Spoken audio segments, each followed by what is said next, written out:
Hello friends, welcome to மாங்கனி சமையல். இன்றைக்கி நம்ம மாங்கனி சமையலில் ரொம்பவே சுவையான முட்டைக்கோஸ் சட்னி எப்படி பண்ணுறதுன்னு பார்க்கலாம். எப்பயுமே நம்ம முட்டைக்கோஸில் பொரியல் இல்லைன்னா கூட்டு தான் செய்வோம். ஸோ இது மாதிரி சட்னி பண்ணுறம்போது இது சாதம், இட்லி, தோசை, சப்பாத்தி இது எல்லாத்துக்கும் ரொம்பவே அட்டகாசமாக இருக்கும். டக்குன்னு செஞ்சு முடிச்சிடலாம். சரி வாங்க, இப்போ முட்டைக்கோஸ் சட்னி எப்படி பண்ணுறதுன்னு பார்க்கலாம். முட்டைக்கோஸ் சட்னி பண்ணுறதுக்கு ஃபஸ்ட்டு ஒரு பேனில் 1 டேபிள் ஸ்பூன் அளவுக்கு எண்ணெய் சேர்த்துக்கோங்க. எண்ணெய் நல்லா சூடானதுக்கப்புறமா இது கூட 1 கப் அளவுக்கு முட்டைக்கோஸ் நல்லா பொடியாக கட் பண்ணி வச்சுருக்கேன், அதை உள்ள சேர்த்துடலாம்.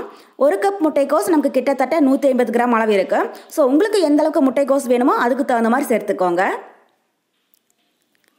சேர்த்துட்டு இது லைட்டாக பொன்னிறமாகிற அளவுக்கு வதக்கிடலாம். ரொம்பவே கலர் மாறிடக்கூடாது, ஓரளவுக்கு பொன்னிறமாச்சுன்னா போதும். ஸோ முட்டைக்கோஸை இந்தளவுக்கு நல்லா பொடியாக கட் பண்ணிவிட்டு தண்ணியில் நல்லா அலசி கொஞ்சம் கூட தண்ணி இல்லாமல் பிழிஞ்சு சேர்த்துக்கோங்க. தண்ணி இல்லாமல் இருந்துச்சுன்னா தான் முட்டைக்கோஸ் வந்து நல்லா வதங்கும், நமக்கு சட்னியும் ரொம்பவே டேஸ்டியாக இருக்கும். பாருங்கள், இப்போ முட்டைக்கோஸ் லைட்டாக பொன்னிறமாக வதங்கிடுச்சு. ரொம்பவே கலர் மாறாமல் இந்தளவுக்கு வதங்கிச்சுன்னா போதும். இதை இப்போ தனியாக ஒரு பிளேட்டில் எடுத்து வச்சிடலாம்.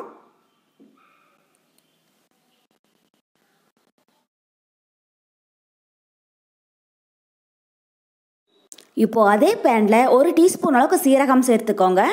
கூடவே 1/2 டீஸ்பூன் மிளகு, 1 டீஸ்பூன் கடலைப்பருப்பு, 1 டீஸ்பூன் அளவுக்கு உளுத்தம்பருப்பு. கடலைப்பருப்பும் உளுத்தம்பருப்பும் அதிகமாக சேர்க்க வேண்டாம், 1 டீஸ்பூன் அளவுக்கு சேர்த்திங்கனாலே போதும். அப்புறம் 1/2 டீஸ்பூன் அளவுக்கு தனியா, காரத்துக்கு 4 காஞ்ச மிளகாய், கூடவே 1 டீஸ்பூன் அளவுக்கு எண்ணெய். இதெல்லாம் சேர்த்துட்டு ஸ்டவ் மீடியம் ஹீட்டில் வச்சு இந்த மசாலா பொருளெல்லாம் லைட்டாக பொன்னிறமாகிற அளவுக்கு வறுத்துடுங்க. ஸ்டவ் வந்து மீடியம் ஹீட்டில் வச்சு வருங்க, அப்போ தான் மசாலா பொருளெல்லாம் கருகிடாமல் ஒரே மாதிரி நல்லா வறுப்படும். ரொம்பவே வறுப்பட்டுறக்கூடாது, பாதி அளவுக்கு வறுப்பட்டுச்சுன்னா போதும். இப்போ மசாலா பொருட்கள் ஓரளவுக்கு வறுப்பட்டதுக்கு அப்புறமா இது கூட 1 பெரிய வெங்காயம் கட் பண்ணி வச்சுருக்கேன், அதை உள்ள சேர்த்துடலாம். இந்த சட்னிக்கு நம்ம சின்ன வெங்காயம் இல்லைன்னா பெரிய வெங்காயம் ரெண்டுலையும் எது வேணாலும் சேர்த்து செய்யலாம், டேஸ்ட்டு ரொம்பவே நல்லா இருக்கும். கூடவே 2 பச்சை மிளகாய் சேர்த்துட்டு வெங்காயம் லைட்டாக பொன்னிறமாகிற அளவுக்கு வதக்கிடுங்க. நம்ம ஏற்கனவே 4 காஞ்ச மிளகாய் சேர்த்துருக்கோம். ஸோ பச்சை மிளகாய் சேர்க்கிற போது உங்கள் காரத்துக்கு தகுந்த மாதிரி சேர்த்துக்கோங்க. இந்த சட்னிக்கு இது மாதிரி நம்ம காஞ்ச மிளகாயும் பச்சை மிளகாயும் சேர்த்து செய்கிற போது சட்னியோட ஃப்ளேவரும் டேஸ்ட்டும் ரொம்பவே நல்லா இருக்கும். இல்லை உங்களுக்கு ஒரு வேளை காஞ்ச மிளகாய் மட்டும் போதும், இல்லை பச்சை மிளகாய் மட்டும் போதும் அப்படின்னு நினச்சிங்கனாலும் சேர்த்துக்கோங்க. கொஞ்சம் காரசாரமாக இருந்துச்சுன்னா தான் டேஸ்ட்டு ரொம்பவே நல்லா இருக்கும். அதனால் மிளகாய் வற்றல் சேர்க்கிற போது கொஞ்சம் கூடுதலாக சேர்த்துடுங்க. இப்போ வெங்காயம் நல்லா கண்ணாடி மாதிரி வதங்கிடுச்சு. இது கூட பெரிய சைஸில் நல்லா பழமாக 2 தக்காளி கட் பண்ணி வச்சுருக்கேன், அதை உள்ள சேர்த்துடலாம். நான் பெரிய சைஸில் 2 தக்காளி எடுத்துருக்கேன், சின்னதாக இருந்துச்சுன்னா 3 அளவுக்கு சேர்த்துக்கோங்க. கூடவே கொஞ்சமாக மல்லி இலை, மல்லி இல்லைன்னா புதினா ரெண்டுலையும் எது வேணாலும் சேர்த்து செய்யலாம். இருந்தால் சேர்த்துக்கோங்க, இல்லைனாலும் பரவாயில்லை. கடைசியாக சட்னிக்கு தேவையான அளவு உப்பு சேர்த்துட்டு வெங்காயம் தக்காளி நல்லா சாஃப்ட் ஆகிற அளவுக்கு வதக்கிடலாம். பாருங்கள், இப்போ வெங்காயம் தக்காளி ஓரளவுக்கு வதங்கிடுச்சு. இந்த அளவுக்கு வதங்கினதுக்கப்புறமா இது கூட சின்ன நெல்லிக்காய் சைஸில் புளி எடுத்து வச்சுருக்கேன், அதை உள்ள சேர்த்துடலாம். புளி வந்து அதிகமாக சேர்க்க வேண்டாம், சின்ன நெல்லிக்காய் சைஸில் சேர்த்திங்கனாலே போதும். ஏற்கனவே நம்ம பெரிய சைஸில் 2 தக்காளி சேர்த்துருக்கிறதுனால அதுவே நமக்கு நல்ல புளிப்பு டேஸ்ட்டு கொடுக்கும். அவ்வளோதான். இப்போ வெங்காயம் தக்காளி மசாலா பொருட்கள் இது எல்லாமே நல்லா வதங்கிடுச்சு. இப்போ இது கூட நம்ம வதக்கி வச்சுருக்கிற முட்டைக்கோஸை உள்ள சேர்த்துடலாம்.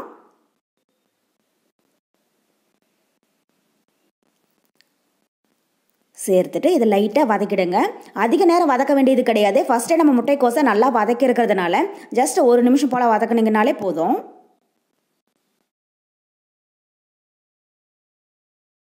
இப்போ முட்டைக்கோஸ் வெங்காயம் தக்காளியோட நல்லா சேர்ந்து வந்துடுச்சு. இந்த ஸ்டேஜில் ஸ்டவ் ஆஃப் பண்ணிடலாம். இது நல்லா ஆறுனதுக்கு அப்புறமா மிக்ஸி ஜாருக்கு மாற்றிட்டு அரைச்சி எடுத்துக்கலாம். ஒரு 5 நிமிஷம் இருக்கட்டும்.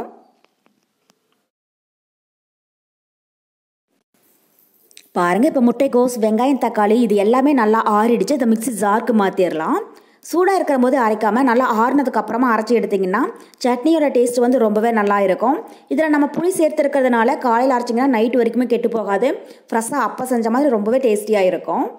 இப்போ இது கூட கொஞ்சமாக தண்ணி சேர்த்துட்டு ரொம்பவே நைஸாக இல்லாமல் கொஞ்சம் கரகரப்பாக இருக்கிற மாதிரி அரைச்சி எடுத்துக்கோங்க. தண்ணி அதிகமாக சேர்க்க வேண்டாம், கெட்டி சட்னியாக இருந்துச்சுன்னா தான் டேஸ்ட்டு ரொம்பவே சூப்பராக இருக்கும். இப்போ இதை அரைச்சிட்டு வந்துடலாம். அவ்வளோதான். இப்போ சட்னி அரைச்சி எடுத்தாச்சா பாருங்கள். ரொம்பவே நைஸாக இல்லாமல் இந்தளவுக்கு கொஞ்சம் கரகரப்பாக இருக்கிற மாதிரி அரைச்சி எடுத்துக்கோங்க. அவ்வளோதான். இதை ஒரு பவுலுக்கு மாற்றிட்டு நம்ம சட்னியை தாளிச்சிடலாம். அதுக்கு ஒரு பேனில் 2 டீஸ்பூன் அளவுக்கு எண்ணெய் சேர்த்துக்கோங்க. எண்ணெய் நல்லா சூடானதுக்கப்புறமா 1/2 டீஸ்பூன் கடுகு உளுத்தம்பருப்பு சேர்த்துடலாம். கடுகு பொரிஞ்சு கடலைப்பருப்பு உளுத்தம்பருப்பு லைட்டாக பொன்னிறமானதும் கொஞ்சம் கருவேப்பிலை, கூடவே ஒரு காஞ்ச மிளகாய் கிள்ளி சேர்த்துக்கோங்க. அப்புறம் ஒரு பிஞ்ச் அளவுக்கு பெருங்காயத்தூள். பெருங்காயத்தூள் அதிகமாக சேர்க்க வேண்டாம், ஒரு பிஞ்ச் அளவுக்கு சேர்த்திங்கனாலே போதும். சட்னியோடைய ஸ்மெல்லும் டேஸ்ட்டும் ரொம்பவே நல்லா இருக்கும். அவ்வளோதான். இப்போ கடுகு பொரிஞ்சு காஞ்ச மிளகாய் லைட்டாக செவந்து வந்துருச்சு. இப்போ ஸ்டவ் ஆஃப் பண்ணிவிட்டு இந்த சட்னியோட ஒன்றா சேர்த்துடலாம். அவ்வளோதான். நமக்கு இப்போது ரொம்ப டேஸ்டியான முட்டைக்கோஸ் சட்னி ரொம்பவே சூப்பராக தயாராகிடுச்சு. இது சூடாக சாதம், இட்லி, தோசை, சப்பாத்தி இது எல்லாத்துக்கும் ரொம்பவே அட்டகாசமாக இருக்கும்.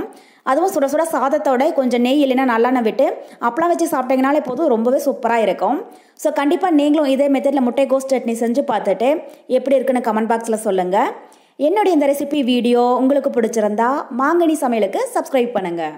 நன்றி.